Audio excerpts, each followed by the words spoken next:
We'll try one of the activities, which is kayaking. They give us this lovely see-through kayak. And I am a bit worried that the wind is coming up, but we'll just go for a little paddle and see where the world and the wind takes us.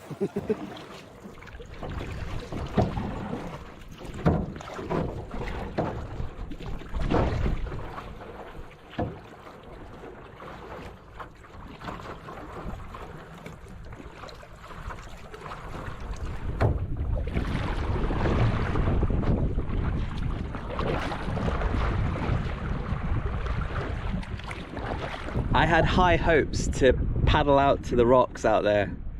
I think they're about 800 meters away, but I ain't getting anywhere near that. It is really hard to kayak in the wind and in the current.